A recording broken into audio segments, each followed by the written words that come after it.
एक बार फिर आपका स्वागत है। एक बार फिर मैं डिस्क्लेमर देना चाहूँगा।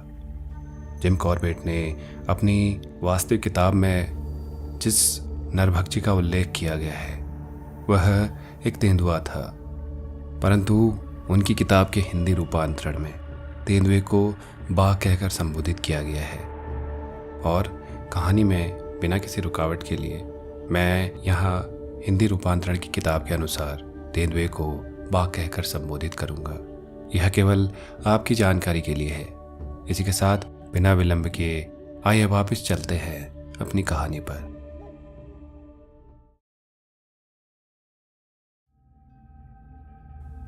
रुद्रप्रयाग का नरभक्षी बाघ।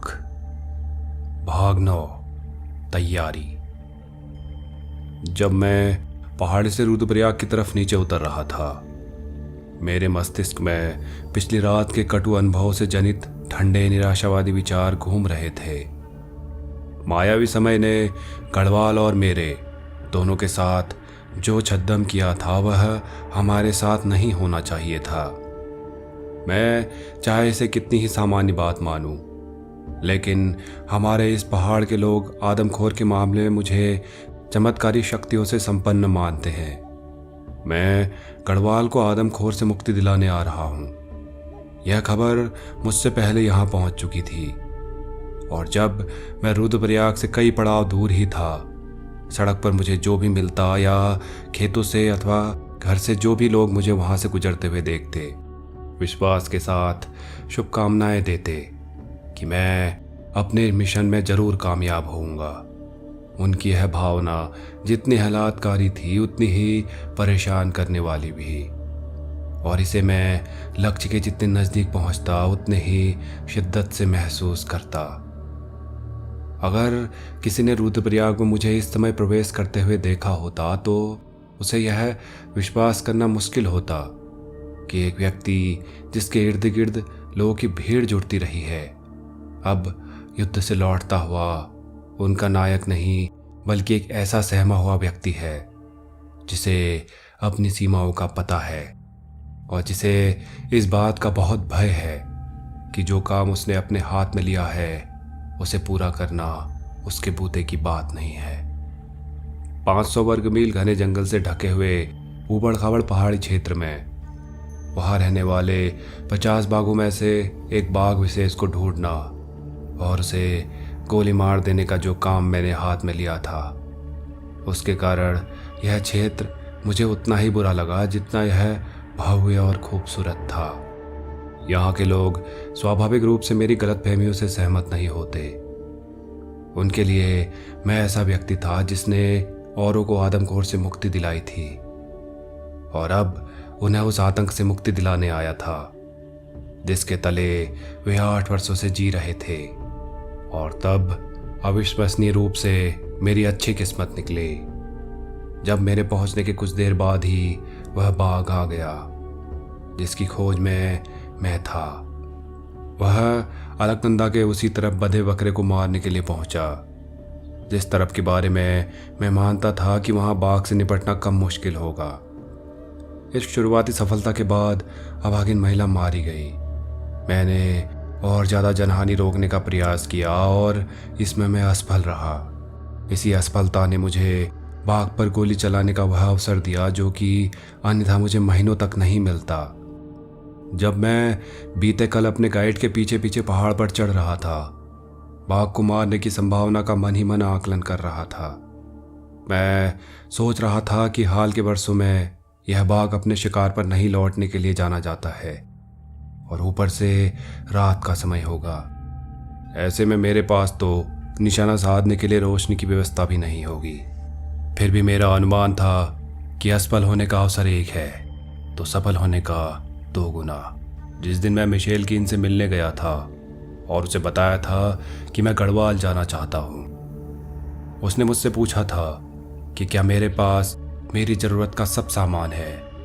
यह जानकर कि मेरे पास केवल रात को निशाना लगाने के काम आने वाली रोशनी नहीं है और मैं इसे मांगने के लिए कलकत्ता तार करूंगा। उसने कहा कि वह बैटरी सरकार उपलब्ध कराएगी और आश्वासन दिया कि बढ़िया से बढ़िया उपलब्ध बैटरी मेरे रुद्रप्रयाग पहुंचने से पहले वहां पहुंच जाएगी। जब मैंने पाया कि बैटरी रुद्रप्रयाग नहीं पहुंची तो मैं बहुत निराश हुआ, लेकिन अंधेरे में देखने की मेरी क्षमता ने मेरी निराशा को कम कर दिया और इसी क्षमता के दम पर मुझे अपनी सफलता की संभावनाएं असफलता की तुलना में दुगनी लग रही थी।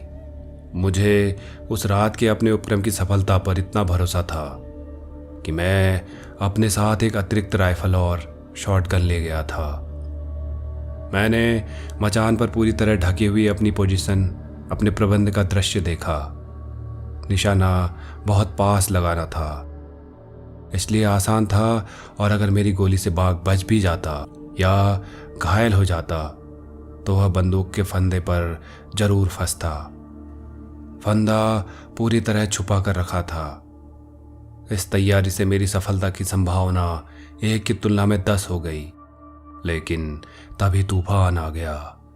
दिखाई देना लगभग असंभव और बिना बैटरी के मैं असफल हो गया। कुछ ही घंटों में बाघ पीड़ित सारे क्षेत्र में मेरी असफलता की जानकारी सबको हो जानी थी। कसरत, गर्म पानी और भोजन ने आश्चर्य ढंग से मुझे तरोताजा कर दिया और निराशा के विचार नियंत्रित हो गए। जब मैंने पहाड़ी से नीचे उतरना शुरू किया, उससे पहले मैं गर्म पानी से नहाया था और नाश्ता करने के बाद मैंने भाग्य को कोसना छोड़ पिछली रात की असफलता का ज़्यादा विवेकपूर्ण विश्लेषण किया। जमीन पर दागी गई निरर्थक गोली पर खेद करना वैसा ही था जैसे रेत पर गिरे गए दूध के लिए पछताना। और अगर बाघ ने अलकनंदा को पार न किया हो तो उसे मारने के मेरे अवसर बेहतर हो गए थे, क्योंकि अब मेरे पास रात के काम आने वाली शूटिंग बैटरी थी।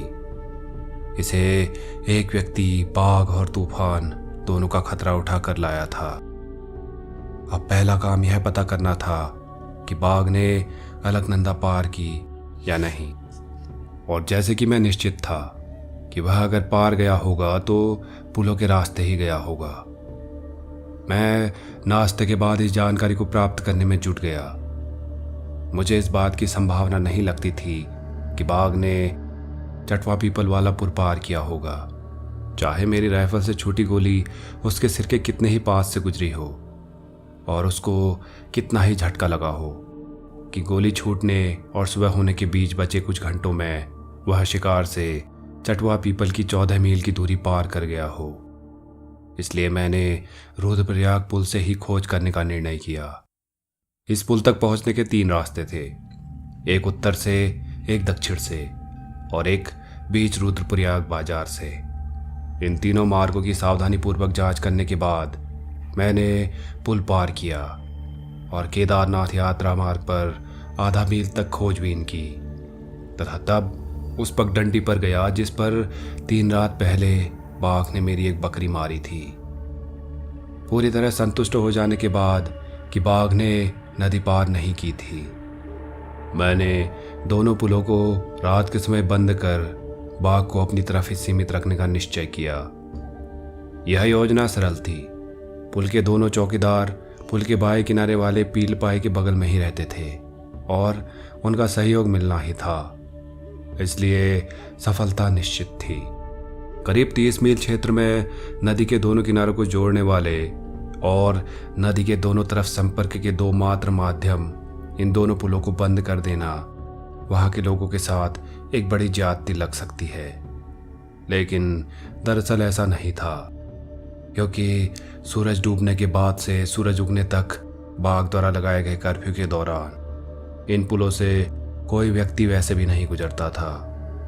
ये पुल 4 फुट चौड़े तोरण द्वारों पर खिंचे थे और इन द्वारों के ऊपर मीनार नुमा ढांचा था, जिसके अंदर से पुल को थामे रखने वाले लोहे के रस्से बाहर निकलते थे।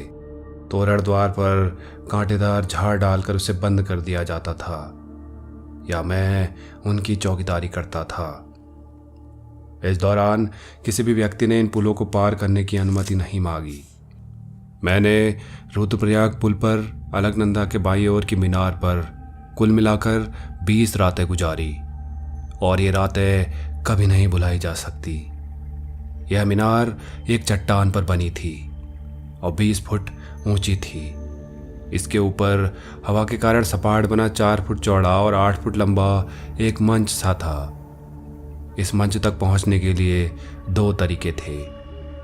एक तो उन रस्सों के सहारे जो मीनार से करीब 5 फुट दूर पहाड़ी पर गड़े थे, और दूसरा रास्ता था जर्जर लट्ठों की एक सीढ़ी। मैंने दूसरा रास्ता अपनाया क्योंकि रस्सों पर बाहर से काली और बहुत ही बदबूदार रंग की पुताई की गई थी जो हाथों पर चिपक रही थी और कपड़ों पर स्थायी दाग लगा रही थी। सीढ़ी 2 छोटे बड़े लट्ठों की बनी थी। उसके बीच की पतली लकड़ियां ढीली ढाली बनी थी और सीढ़ी मंच से 4 फुट नीचे तक ही पहुंचती थी। इस सीढ़ी के ऊपरी सिरे पर पहुंचकर मंच के चिकने धरातल पर हथेली जमाकर पांव से कलाबाजी खाकर बड़े मुश्किल से मंच पर पहुंचा जा सकता था।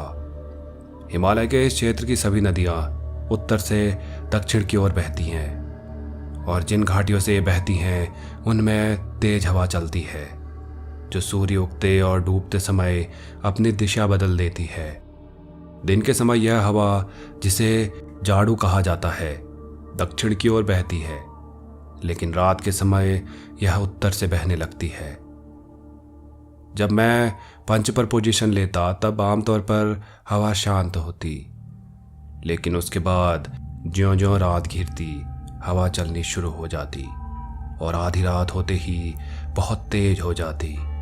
मंच पर पकड़ने के लिए कुछ नहीं था और जमीन से पकड़ बनाए रखना तथा हवा के दबाव को कम करने के लिए जब मैं लेटा होता 60 फुट नीचे चट्टान पर उड़कर गिर जाने का जोखिम बना रहता, जहां से उछलकर बर्फ की तरह ठंडी अलकनंदा में ही गिरना हो सकता था। 60 फुट नीचे नुकीली चट्टान पर गिरने के बाद आश्चर्य की बात है अलकनंदा का तापमान कितना था यह बात महत्व नहीं रखती, लेकिन यह आश्चर्य की बात है कि जब भी मुझे मंच से गिरने का डर लगा मैं केवल पानी से डरा, चट्टान से नहीं। हवा के कारण असुविधा के अलावा वहां बढ़ती जा रही चींटियों की संख्या से भी मैं परेशान था। यह चींटियां मेरे कपड़ों में घुस जाती और मेरी त्वचा को नोच खाती। जिन 20 रातों में मैंने पुल की निगरानी की उस दौरान पुल के मेरी तरफ के किनारे पर कंटीले झाड़ नहीं रखे गए थे। इस दौरान पुल केवल एक ही प्राणी ने पार किया और वह था एक सियार। जारी रहेगा रुद्रप्रयाग का आदमखोर बाघ।